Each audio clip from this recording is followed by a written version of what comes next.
아멘.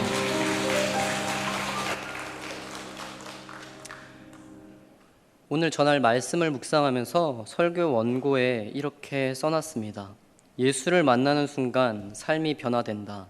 우리가 해야 할 사명은 예수를 전하는 것이다. 오늘 말씀 듣는 모든 성도님들 가운데 예수를 전하는 인생이 되기를 축복합니다. 말씀 가운데 주님께 인도되어져서 하나님이 원하시는 인생 살기를 축복합니다. 오늘 읽은 본문은 바울이 아그리빠 왕에게 변론하는 장면을 담고 있습니다. 유대인들이 자신을 고발하는 일에 대해서 이제 아그리빠 왕에게 내가 왜 그런 일을 했는지 설명하고 있는 과정인데요. 아그리빠 왕은 우선 유대 문화에 대해서 잘 알고 있는 왕이었습니다. 아버지가 헤롯 왕이어서 유대 문화를 잘 알고 있는 이방인으로 알려져 있습니다. 당시 사회에서 바리새인이 위치하고 있는 것을 잘 알고 있었고, 바울은 그래서 자신이 이전에 바리새인이었던 사실을 언급하면서 내가 하나님에 대한 열심이 얼마나 있었는지 자기 자신을 증거하고 있었던 것입니다. 사도행전에서 바울의 회심을 다루는 기사는 9장, 그리고 22장, 26장, 오늘 읽은 26장까지 총 3번에 걸쳐서 바울의 회심을 다루고 있습니다. 첫 번째 9장은 바울 회심의 기적적인 성격을 드러내고 있는 장인데요. 바울이 교회를 핍박하던 자에서 이제 예수님을 전하는 증인으로 바뀌는 회심을 중점으로 기록되어 있습니다. 그리고 22장에서는 9장에 비해서 기적적인 부분을 강조하고 있지는 않지만 자신이 해야 하는 사명, 다른 이들에게 예수를 전해야 하는 그 사역에 대해서 강조점을 두고 얘기하고 있습니다.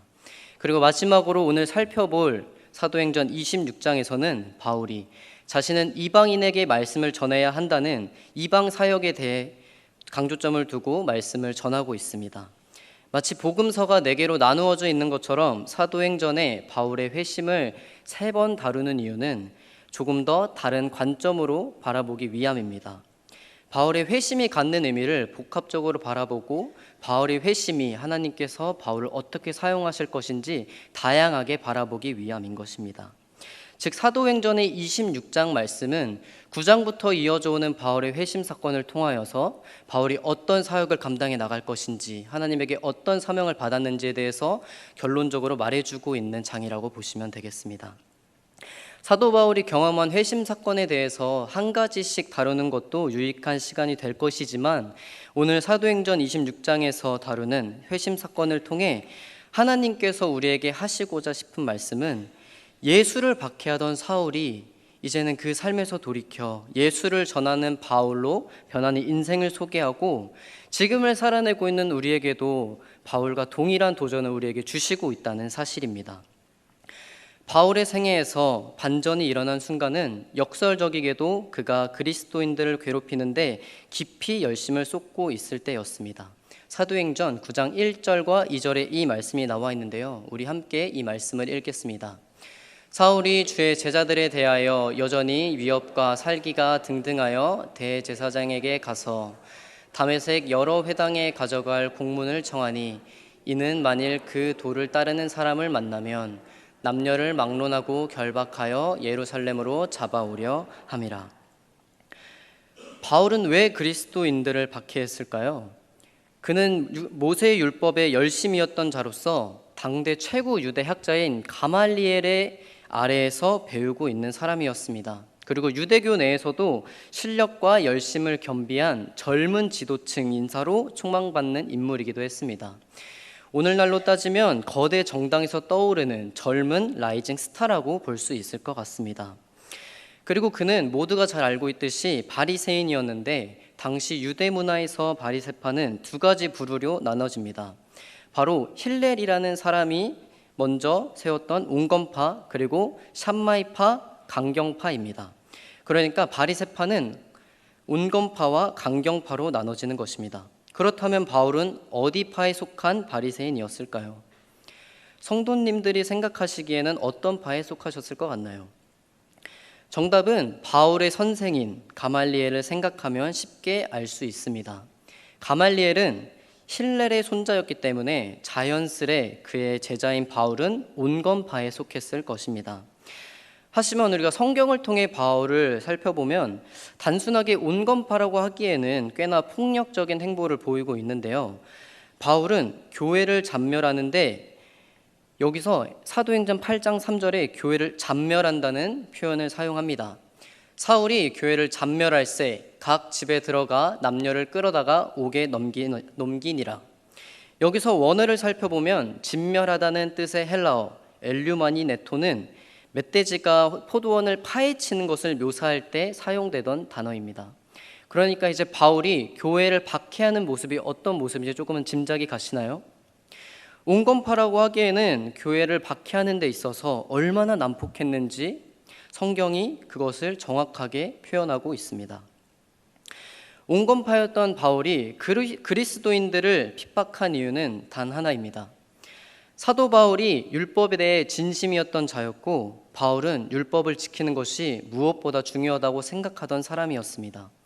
율법에 대해 진지한 태도를 보였는데 성경은 이에 대해서 그리고 바울은 자신에 대해서 광적으로 유대교회의 종교인이었다고 자신을 표현합니다. 그런 상황 속에서 십자가에 달린 예수가 자신을 메시아라고 얘기하며 예수를 믿는 자들이 예수 그리스도가 다시 살아나고 하나님의 아들이라는 그런 소식을 들으니 자신의 기반을 형성하는 율법이 무너지는 것 같아 흔히 말해서 뚜껑이 열려서 그리스도인들을 핍박하기 시작한 것입니다. 바울은 이에 대해서 자신이 얘기하기를 그리스도인들을 박해하는 것에서 자신은 아무런 양심의 거리낌도 없다고 고백하고 있습니다.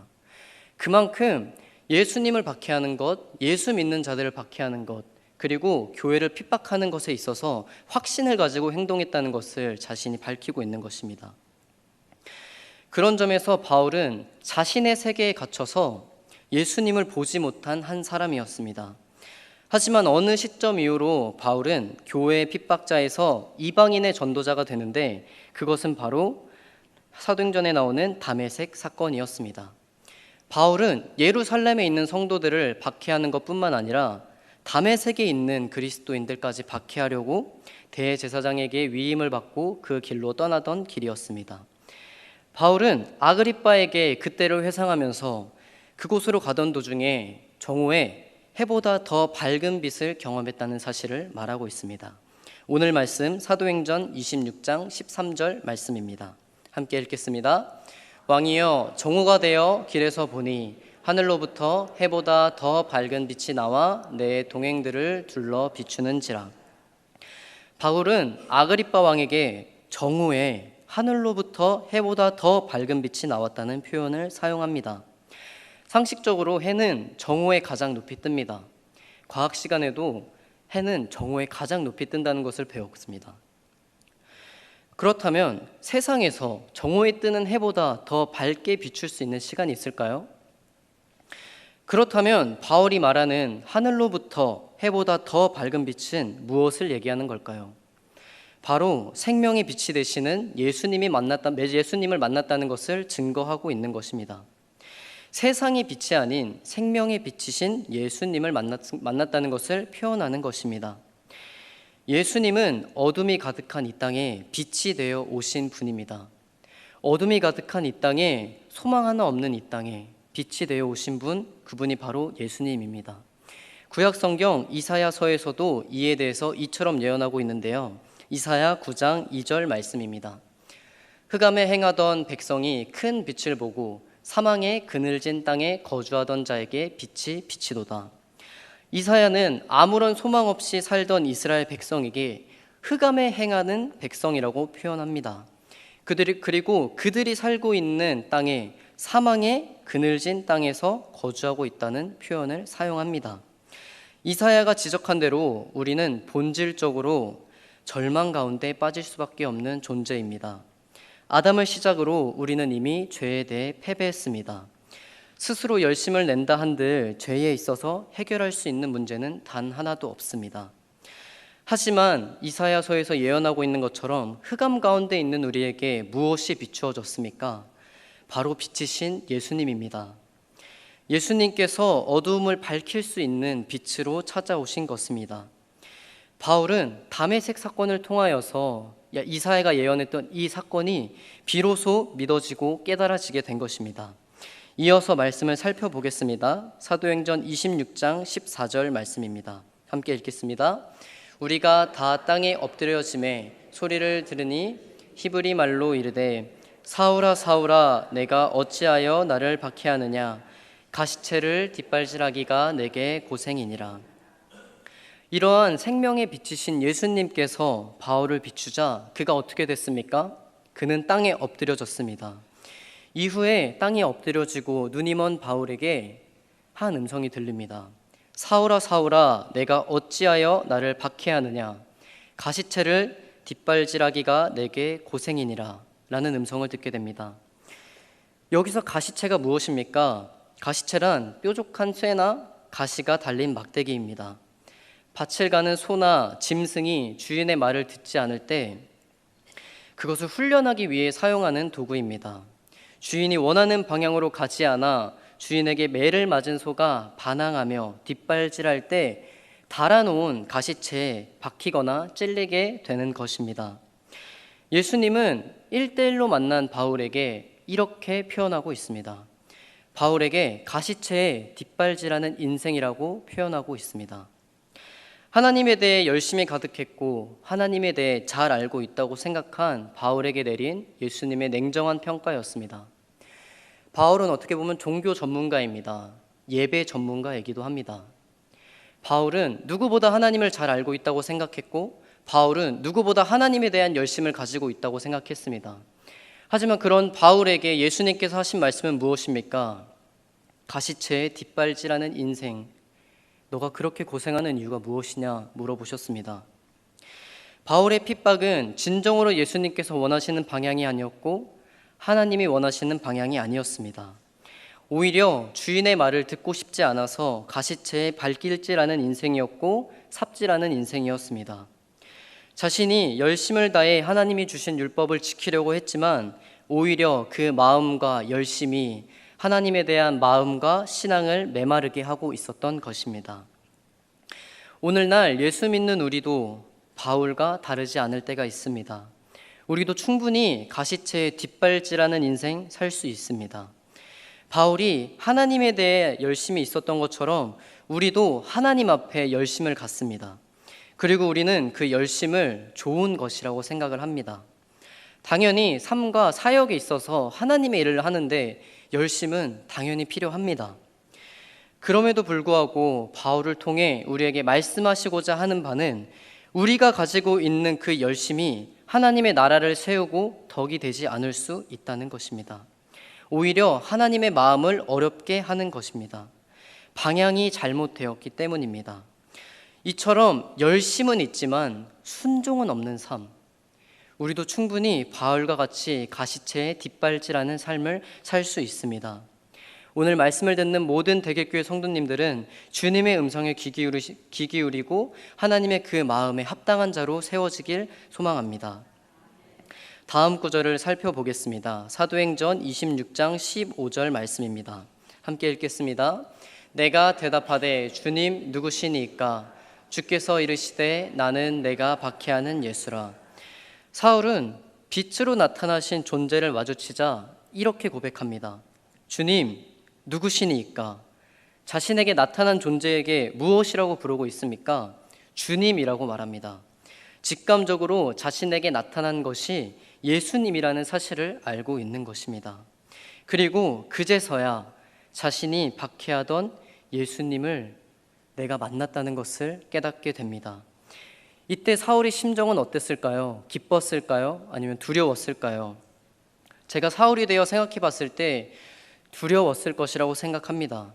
앞서 언급했듯이 사울은 하나님에게 모든 열심을 다한 사람입니다.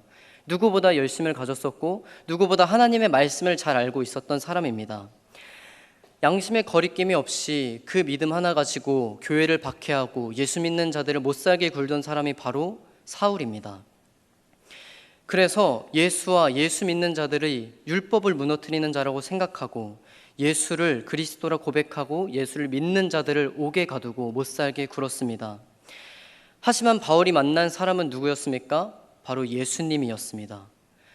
바울은 예수님을 만났을 때 이렇게 생각했을 것입니다. 정말 살아계신 분이구나. 예수님이 정말 계시는 분이었구나. 그리스도인들이 말하는 그 예수가 죽지 않고 살아있구나. 바울은 그동안 자신이 했던 행적들을 생각하면서 내가 하나님 앞에, 예수님 앞에 무슨 짓을 저지른 것인가 후회하고 또 하나님 앞에 죄송한 마음이었을 것입니다. 바울이 잘못된 방향으로 하나님 앞에 열심을 다했다는 사실을 깨달았을 때 비참한 절망 가운데 빠지지 않았겠습니까? 하지만 하나님은 이러한 바울에게 사울이 바울이 되는 인생을 허락하셨습니다. 사도행전 26장 16절에서 18절까지 말씀입니다. 함께 읽겠습니다. 일어나 너의 발로 서라. 내가 내게 나타난 것은 곧 내가 나를 본 일과 장차 내가 내게 나타날 일에 너로 종과 증인을 삼으려 함이니 이스라엘과 이방인들에게서 내가 너를 구원하여 그들에게 보내어 그 눈을 뜨게 하여 어둠에서 빛으로 사탄의 권세에서 하나님께로 돌아오게 하고 죄 사함과 나를 믿어 거룩하게 된 무리 가운데서 기업을 얻게 하리라 하더이다. 하나님은 땅에 엎드려진 바울에게 일어나 너의 발로 서라고 명령하십니다. 우리의 인생도 똑같습니다. 우리는 하나님을 만나면 우선 죽은 사람처럼 엎드려집니다. 우리는 예수님을 모르는 사람들이었기 때문에 예수님을 만나는 순간 우리는 믿을 수 없는 은혜를 받게 되는 것입니다. 하지만 우리가 엎드려져만 있진 않습니다. 하나님의 말씀을 받는 순간 우리는 힘을 얻어 일어나게 됩니다. 이것이 무엇을 의미하냐면 더 이상 자신의 능력으로 발버둥 치는 인생이 아니라 말씀을 의지하는 새로운 인생을 살게 될 것을 의미합니다. 신앙은 이와 같습니다. 우리가 신앙을 갖기 위해서는 하나님 앞에 한번 죽은 경험이 있어야 합니다. 자신의 자아가 깨지고 자신이 하나님 앞에 어떤 존재였는지 깨닫는 순간이 있어야 합니다. 내가 절망 속에 있던 존재였구나. 모든 것을 안다고 생각했는데 그게 아니었다는 사실을 절실하게 깨달아야 합니다. 그런 자신에게 빛으로 찾아오신 예수님의 음성을 듣고 이제는 우리가 사는 인생이 아니라 예수가 사는 인생, 예수가 드러나는 인생을 살아야 할 것입니다. 오늘 수요예배 나오신 모든 성도님들이 이러한 은혜를 경험하기를 소망합니다. 아무런 소망 없는 삶에 빛이 되어주시고 말씀으로 찾아와 주신 우리 예수님께 더욱 사랑하고 순종하는 주님의 예배자가 되기를 소망합니다. 하나님은 이처럼 엎드려져 있는 사울을 다시 세워주셨습니다. 그 이유는 무엇입니까? 말씀에 나와 있듯이 이제는 사울이 바울이 되고 교회의 핍박자 사울이 아니라 이방인의 전도자 바울로 사용하시기 위함입니다. 하나님은 가시채 뒷발질 하던 인생을 주님의 종, 주님의 증인으로 사용하시고자 했습니다. 하나님은 또한 바울에게 네가 나를 본 일과 장차 내가 내게 나타날 일에 너로 종과 증인을 삼으려 한다고 말씀하여 주셨습니다. 종이란 어떤 존재입니까? 자신의 소유를 더 이상 주장할 수 없는 존재입니다. 주인에게 순종해야 하는 인생입니다. 주인이 종에게 동행하자고 말씀하면 그렇게 해야 하는 인생이고 농사하자고 밖으로 보내면 농사를 해야 하는 인생입니다. 이것은 예수를 만나는 순간 우리가 수동적인 인생을 산다는 것이 아니라 우리의 우선순위가 더 이상 자신이 아니라 우리 예수님, 우리 하나님께 둔다는 것을 의미합니다. 그러면 증인이란 무엇을 의미합니까? 자신이 직접 목격한 사건에 대해 증거하는 사람입니다.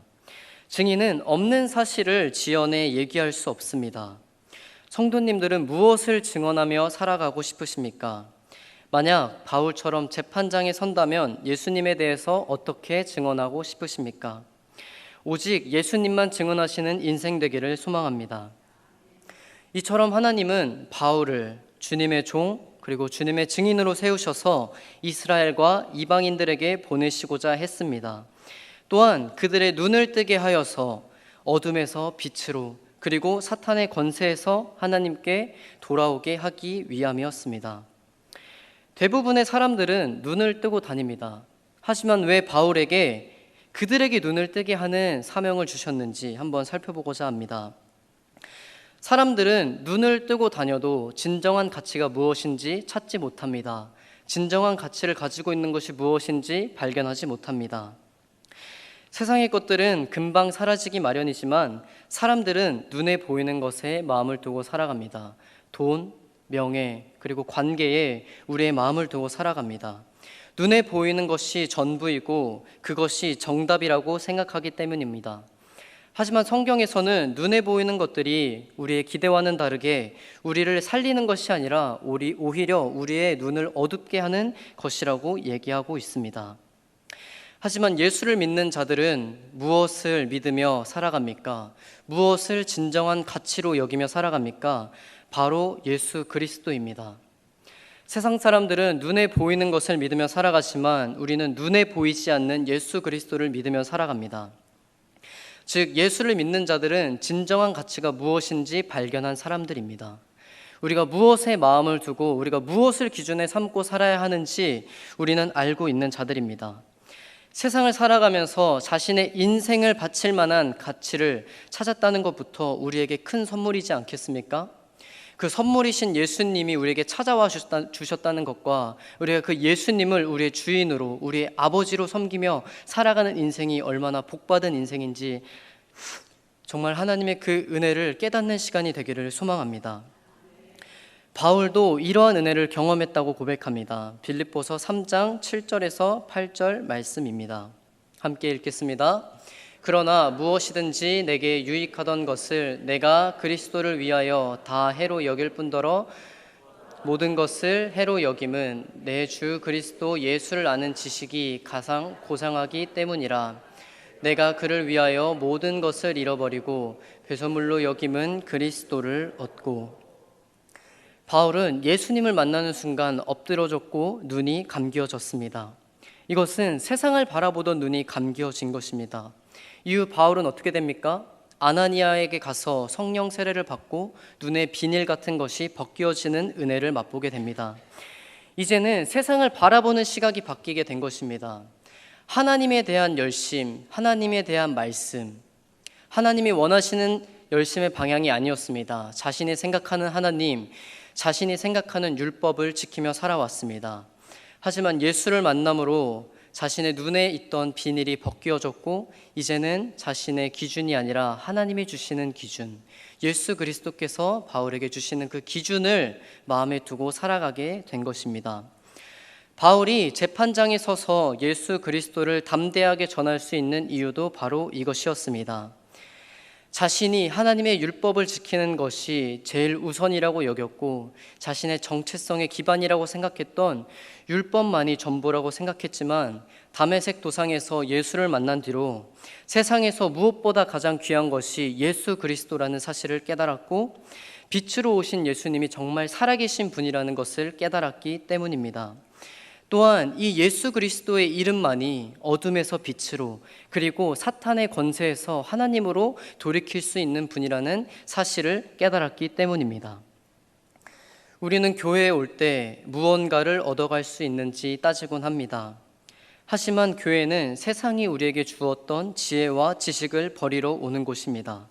세상적인 기준을 내려놓고 하나님의 그 말씀을 내 마음의 기준으로 두기 위해 오는 곳입니다. 사라질 것들에 마음을 두지 마십시오. 썩어질 것들에 우리의 기준을 두지 마십시오. 하나님은 이러한 우리에게 가장 좋은 것을 주셨습니다. 바로 예수 그리스도입니다. 그분의 음성에 귀를 기울일 때 세상에서 메고 있던 멍에가 벗어지고 예수 그리스도 이름 하나만으로 진정한 자유를 누리게 될 것입니다. 예수 그리스도 한 분만으로 충분하다고 고백하는 성도님들이 되기를 소망합니다. 이어서 말씀을 더 살펴보겠습니다. 사도행전 26장 19절에서 23절 말씀에는 아그리빠 왕에게 자신이 예수 그리스도를 전할 수밖에 없었던 이유를 얘기하고 자신이 하나님의 그 나라와 예수 그리스도를 전했던 것들을 아그리빠 왕에게 설명합니다. 하지만 바울에게 복음을 전할 때 어려움이 있었다고 분명하게 얘기하고 있습니다.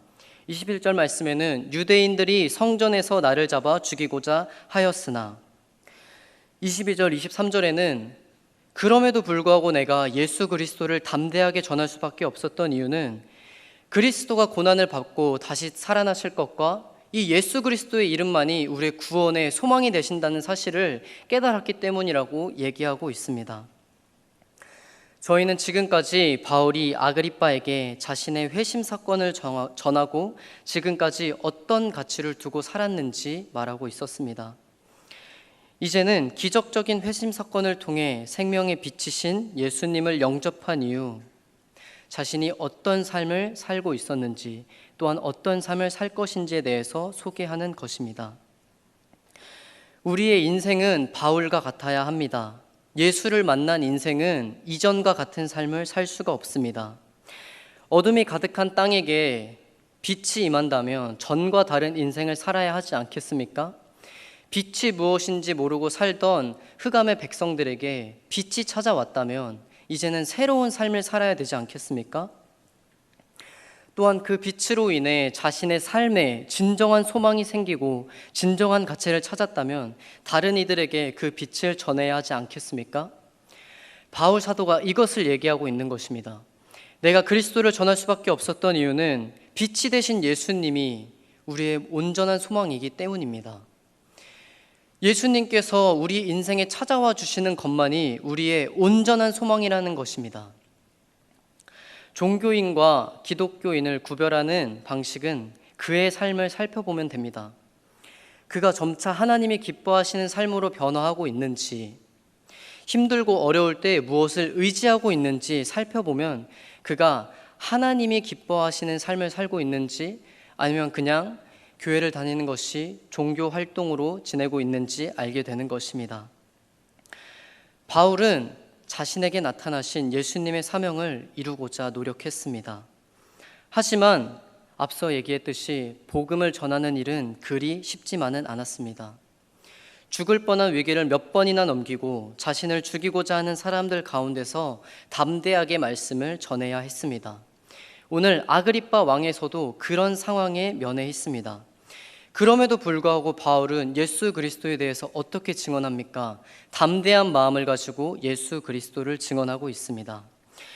예수님께서 바울을 부르셨듯 지금 이 순간 동일하게 하나님께서 우리를 증인으로 그리고 종으로 부르시고 있음을 믿기를 소망합니다. 또한 그런 부르심에 우리가 응답하여서 어떤 상황에서도 바울과 같이 때를 얻든 때를 얻지 못하든 예수 그리스도를 전하는 인생이 되기를 소망합니다. 바울은 자신의 그 인생을 구걸하기 위해서, 자신의 목숨을 구걸하기 위해서 아그리빠 왕에게 자신을 위한 변론을 하지 않습니다. 오로지 예수 그리스도께서 빛으로 이 세상에 오셨다는 본질만을 전달합니다. 바울은 언제나 예수로 넘치는 사람이었습니다. 어떤 상황에서도 종으로, 증인으로 열심을 다한 사람이었습니다. 우리가 바울처럼 다른 사람에게 예수로 넘치는 사람으로 인식되기를, 그리고 보여지기를 소망합니다. 마지막으로 우리 주님이 우리에게 주신 지상 명령을 읽고 말씀을 맺어 보려고 합니다. 마태복음 28장 19절에서 20절까지 말씀입니다. 함께 읽겠습니다. 그러므로 너희는 가서 모든 민족을 제자로 삼아 아버지와 아들과 성령의 이름으로 세례를 베풀고 내가 너희에게 분부한 모든 것을 가르쳐 지키게 하라. 볼지어다 내가 세상 끝날까지 너희와 항상 함께 있으리라 하시니라.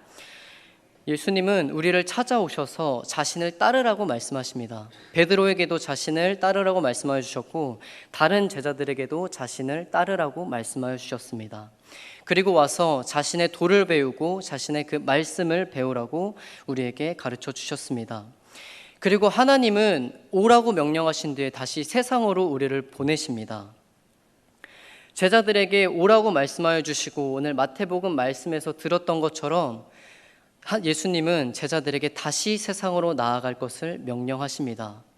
우리가 교회에서 예배드리고 같이 신앙생활하는 자들과 교제하고 말씀을 나누고 우리가 찬양하며 좋은 시간을 보내는 것도 중요하지만 우리가 다시 세상에 나아가서 하나님의 말씀을 전하고 예수 그리스도를 전하는 것도 하나님이 우리에게 주신 사명입니다. 우리는 어떤 삶을 살고 있습니까? 우리의 예배는 교회에서 시작되는 것이 아니라 교회에서 예배를 드리고 난 뒤 삶으로 돌아가는 그 발걸음에서 시작되는 것입니다.